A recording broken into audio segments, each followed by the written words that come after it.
देखिए आप लोगों को जो लास्ट वीडियो में समझाए थे, उस लास्ट वीडियो में हम समझाए थे कि अपॉइंटमेंट ऑफ प्राइम मिनिस्टर कैसे होता है। अब हम आप लोगों को समझाने वाले हैं कि powers and function of prime minister कैसे होता है, क्या क्या होता है। ठीक है, तो ये जो टॉपिक है बहुत बड़ा टॉपिक, हम कोशिश किए हैं कि इस टॉपिक को बहुत छोटे छोटे सब टॉपिक्स में तोड़ दिए हैं, और सब टॉपिक्स में तोड़ने के बाद इसके अंदर बहुत सारा पॉइंट्स बना दिए हैं। उससे क्या होगा कि आप लोगों को समझने में आसानी होगा, रिवीजन करने में आसानी होगा। देखिए, तो पहला आप लोगों को जो हम समझाने वाले हैं वो समझाने वाले हैं power in relation to council of minister. Council of minister के रिलेशन में वो as a head of the council of minister क्या क्या पावर्स हैं उनके पास, वो पावर आपको समझाने वाले। देखिए, पहला इसमें जो पावर होता है वो पावर होता है रिकमेंडेशन का। पहला जो पावर है वो पावर है रिकमेंडेशन। रिकमेंडेशन का पावर कैसे होता है, देखिए जो प्राइम मिनिस्टर साहब हैं वो अपनी गद्दी पर बैठ गए, उनकी गद्दी पर बैठने के बाद उनका शपथ ग्रहण समारोह हो गया। ठीक है, अब उनका शपथ ग्रहण समारोह हो गया तो उनको अपना मंत्रिमंडल भी तैयार करना है जो कि उनकी हाथ के नीचे काम करता है। तो मंत्रिमंडल को तैयार करने के लिए जो प्राइम मिनिस्टर साहब हैं वो प्रेसिडेंट साहब को सलाह देते हैं। हालांकि सलाह तो झूठों का लिख लिया है, वो ऑर्डर देते हैं, लेकिन सलाह इज्जत देने के लिए, महामहिम है देश की, इसलिए इज्जत देने के लिए सलाह बोला गया। ठीक है, तो होता क्या है कि वो प्रेसिडेंट जो प्राइम मिनिस्टर साहब हैं वो प्रेसिडेंट साहब को सलाह देते हैं, इस चीज का सलाह देते हैं कि हाँ भैया आप इस इंसान को ये मंत्री, ये मंडल, ये मंत्री, ये मंत्रालय, इस इंसान को ये मंत्रालय दिए, तो इसको मंत्री बनाना है, इसको मंत्री बनाना है। तो ये जब क्या करते हैं कि प्राइम मिनिस्टर सलाह देते हैं प्रेसिडेंट को, और प्रेसिडेंट बाध्य है उस सलाह को मानने के लिए। इसीलिए हम आपको पहले ही बोले कि वो उनको ऑर्डर देते हैं, लेकिन बोला गया लैंग्वेज सलाह का है, लेकिन जो उसका भाव है, मतलब लैंग्वेज सलाह का है, लेकिन उसका जो मतलब रूप होता है एक तरीके का, अंदर भावनात्मक रूप देखेंगे तो वो ऑर्डर का ही रूप है कि वो उनको ऑर्डर देते हैं। क्योंकि अगर सलाह देते हैं तो सलाह में जाहिर सी बात है, हम आपको सलाह देंगे मत पढ़िए, तो अब मेरा बात मानेंगे क्या? नहीं, क्योंकि सलाह का मतलब होता है मानना है ना मानना, लेकिन ऑर्डर में होता है कि आपको मानना ही है। तो प्रेसिडेंट बात नहीं है कि जिस इंसान को प्राइम मिनिस्टर बोलेंगे उसी इंसान को प्रेसिडेंट क्या करेंगे कि उसी इंसान को मंत्रालय देंगे। ठीक है, यही होता है रिकमेंडेशन, कि वो रिकमेंड करते हैं कि किसको मिनिस्टर बनाना है, किसको मिनिस्टर नहीं बनाना है। ये होता है रिकमेंडेशन। सेकंड पॉइंट समझते हैं। ठीक है, सेकंड पॉइंट जो होता है वो एलोकेशन होता है। सेकंड पॉइंट को बोलते हैं एलोकेशन। ये दोनों पॉइंट जो है रिकमेंडेशन और एलोकेशन, ये दोनों पॉइंट आपस में कुछ हद तक सिमिलर हैं। कैसे सिमिलर है वो अभी हम समझाएंगे। देखिए, एलोकेशन में क्या होता है, एलोकेशन में ये हमारे जो प्रेसिडेंट साहब हैं वो प्राइम मिनिस्टर साहब है, सॉरी, जो प्राइम मिनिस्टर साहब हैं वो प्रेसिडेंट साहब को समझाते हैं कि किस इंसान को किस मंत्रालय देना है। रिकमेंडेशन में क्या होता है कि प्राइम मिनिस्टर ये समझाते हैं, प्राइम मिनिस्टर ये प्रेसिडेंट साहब को बोलते हैं कि इसको मंत्री बनाना है, और एलोकेशन के अंदर होता है कि बोलते हैं कि इस इंसान को मंत्री बनाना है और इसको कौन सा मंत्रालय देना है। इसीलिए हम बोले कि रिकमेंडेशन और एलोकेशन ये दोनों पॉइंट आपस में सिमिलर हैं, सेम नहीं है, याद रखिएगा सिमिलर है। एग्जाम में अगर क्वेश्चन इस तरीके पूछेगा तो अब बताइएगा मत, आंसर दे दीजिएगा तो आवाज कर जाएंगे। ठीक है, दूसरा ये पॉइंट है, तो समझ गए आप लोग कि रिकमेंडेशन और एलोकेशन में क्या फर्क होता है। रिकमेंडेशन और एलोकेशन में फर्क है। रिकमेंडेशन में फर्क क्या है, रिकमेंडेशन में क्या बोलते हैं कि मंत्री बनाना है, और एलोकेशन में बोलते हैं कि मंत्री बनाना है और उसको कौन सा मंत्रालय देना है। तो मंत्रालय का खास ख्याल रखिएगा, मंत्रालय देना है वो एलोकेशन के अंदर ये बात होती है। ठीक है, ये दो पॉइंट याद रखिएगा।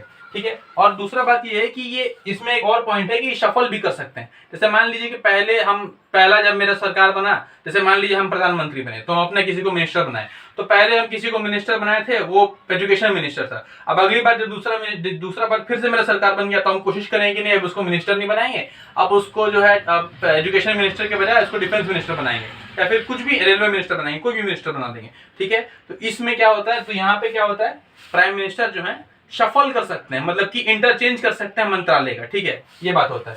तीसरा पॉइंट देखिए,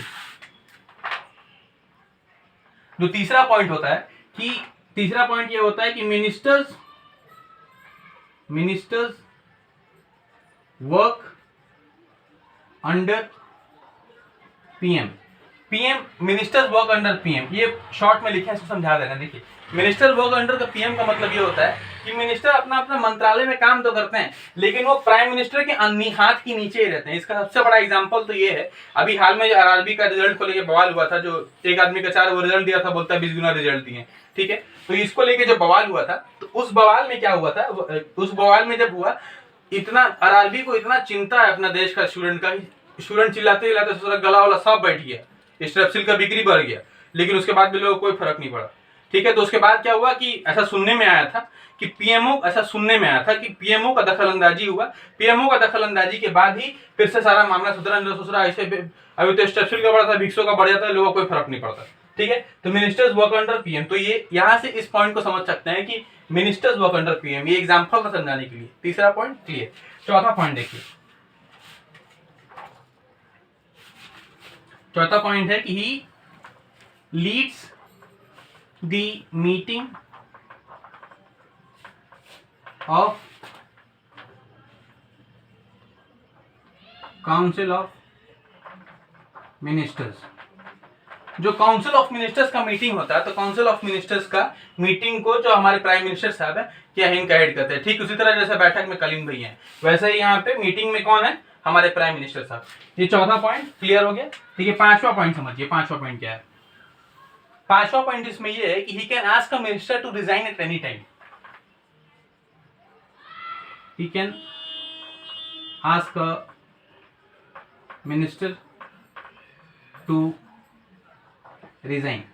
ही can ask a minister to resign. अब इस पॉइंट का मतलब ये है कि मान लीजिए कि वो किसी भी इंसान को, किसी भी एक आदमी को कोई मंत्रालय दे दिए। मान लीजिए एग्जांपल के तौर पे बोलते हैं कि वो एजुकेशन मंत्रालय दे दिए, तो एजुकेशन मंत्रालय देने के बाद अब उनको कुछ टाइम के बाद लगा कि ये इंसान देश की तरक्की में उतना बढ़ चढ़ के काम नहीं कर पाएगा एजुकेशन सिस्टम के लिए। मान लीजिए उनको लगा कि हाँ ये इंसान बढ़िया है, ठीक ठाक है, लेकिन एजुकेशन सिस्टम के लिए फिट नहीं बैठ रहा है। ठीक है, तो उस समय क्या कर सकते हैं, उस समय प्राइम मिनिस्टर उसको बोल सकते हैं कि तुम नहीं चलेगा, तुम रिजाइन करो। अगर उनको लगता है कि ये इंसान इनकम्पिटेंट है, तो उस समय प्राइम मिनिस्टर उसको बोल सकते हैं कि भैया तुम अपनी कुर्सी से रिजाइन दो। तो ये इस पॉइंट का मतलब ये होगा। छठा सबसे इंपॉर्टेंट पॉइंट है। छठा पॉइंट एक क्वेश्चन की तरफ समझाते हैं आपको। छठा पॉइंट क्या होता है कि मान लीजिए कि हम आपको बोले कि जो प्राइम मिनिस्टर साहब होते हैं, हमारे prime minister council of ministers के हेड होते हैं। अब मान लीजिए ऐसा कुछ हो गया कि प्राइम मिनिस्टर रिजाइन कर दिया, तो इसीलिए यहाँ पे लिखते हैं कि व्हाट इफ पीएम रिजाइन्स। ठीक है, इसमें होगा कि व्हाट इफ पीएम रिजाइन। अगर पीएम ही रिजाइन कर दिया तो देखिए पीएम क्या होता है, पीएम एक काउंसिल ऑफ, मान लीजिए कि अगर मान लीजिए हमारा जो मेरा पूरा शरीर है वो काउंसिल ऑफ मिनिस्टर है, तो पीएम मुंडी है, पीएम शरीर मेरा सर है, मेरा धड़ जो है, सॉरी मेरा जो सर है वो हमारे प्राइम मिनिस्टर साहब है। तो मान लीजिए अगर मुड़िए नहीं रहेगा तो पूरा शरीर कौन है काम का। इसीलिए अगर प्राइम मिनिस्टर रिजाइन कर देते हैं तो उस समय प्राइम मिनिस्टर का रेजिग्नेशन ऑटोमेटिकली पूरे मंत्रिमंडल का रेजिग्नेशन मान लिया जाता है। ठीक है, ये बात है। लेकिन इसमें एक और भी कंडीशन है, ये तो हो गया, लेकिन अगर वहीं इसको उल्टा कर दिया जाए, तो अगर मान लीजिए कि प्राइम हमारे जो कि कोई भी मिनिस्टर रिजाइन कर दिया, तो कोई भी अगर मिनिस्टर रिजाइन किया तो ये उसका व्यक्तिगत रेजिग्नेशन होगा, पूरे मंत्रिमंडल का रेजिग्नेशन नहीं होगा। लेकिन अगर प्राइम मिनिस्टर रिजाइन कर दिए तो ये पूरे के पूरे मंत्रिमंडल का रेजिग्नेशन मान लिया जाता है। अगर मुड़िए में गोली मार देंगे तो बाकी शरीर कहाँ जाएगा। बाकी शरीर में देखते हैं हाँ तो चट्टा है तो आदमी कुछ कट गया कुछ फट गया ठीक कर लेता, लेकिन अगर यहाँ पे लग गया तो बहुत दिक्कत हो जाता है। इसीलिए आदमी बोलता है हेलमेट पहन के आप लोग भी चला कीजिए। हालांकि देख लीजिए तो what if prime minister resign. अच्छा और एक बात है, अगर मान लीजिए कि जो हमारे प्राइम मिनिस्टर साहब हैं, कोई भी मिनिस्टर साहब हैं, वो हमारे कोई भी मंत्री अपना रिजाइन कर लिया, तो उसके बाद मान लीजिए जैसे हम एग्जाम्पल को लेते हैं खेल मंत्रालय, ठीक है, तो वो मतलब क्या किए कि अपने खेल मंत्री जो है वो रिजाइन कर दिए। तो खेल मंत्री के रिजाइन करने के बाद अब प्राइम मिनिस्टर के ऊपर है कि किसी और को उनकी जगह पे डालना है या फिर उस मंत्रालय को पूरा तरफ से खत्म ही कर देना, डिसॉल्व ही कर देना है। ये दोनों चीजें प्राइम मिनिस्टर के ऊपर रहती हैं। इसीलिए याद रखिएगा कि प्राइम मिनिस्टर का रेजिग्नेशन पूरे मंत्रिमंडल का रेजिग्नेशन होता है, लेकिन एक मंत्रिमंडल का रेजिग्नेशन सिर्फ उसका व्यक्तिगत रेजिग्नेशन होता है, ना ही कि पूरा मंत्रिमंडल का रेजिग्नेशन होता है। इसी के साथ powers in relation to council of minister, ये 6 पॉइंट में ये टॉपिक इन 6 पॉइंट में क्लियर। देखिए अभी आप लोगों को जो वीडियो में समझाए हैं वो समझाए कि council of what are the powers and function powers of minister prime minister in relation to council of minister. ये टॉपिक आप लोगों को हम समझा दिए। इसके बाद जो हम टॉपिक लाएंगे और कोशिश करेंगे कि इसके बाद जो वीडियो है उस वीडियो में जितना भी बाकी का सब टॉपिक्स है वो सारा सब टॉपिक्स हम कवर कर दें। सोचे थे कि इसी वीडियो में कवर कर दे, लेकिन नहीं कवर कर पाए क्योंकि वीडियो का लेंथ ज्यादा लंबा हो जाएगा। ठीक है, चिंता ना कीजिए, इसके बाद जो लाएंगे उसमें और इसमें क्लियर कर देंगे। और बिल्कुल भी मतलब एकदम अभी सीडीएस का एग्जाम पास आने वाला है, ठीक है, तो कोशिश कीजिए कि ज्यादा से ज्यादा समय अपना पढ़ाई में डालें और एकदम बिल्कुल भी एकदम मन भटकाना नहीं है। ठीक है, मन को एकदम शांत करके एकदम योग मुद्रा में चले जाओ, दूसरा एकदम योग मुद्रा में चले जाओ, किसी से कोई मतलब नहीं, एकदम पढ़ाई लिखाई मतलब पढ़ाई लिखाई। ठीक है, बनकर तुम सिंह एक शेर सी दहाड़ दो, एग्जाम है सीडीएस का, इसको चीर फाड़ दो। ठीक है, बढ़िया से मेहनत कीजिए। मिलेंगे नेक्स्ट वीडियो में। जय हिंद, शुभ रात्रि।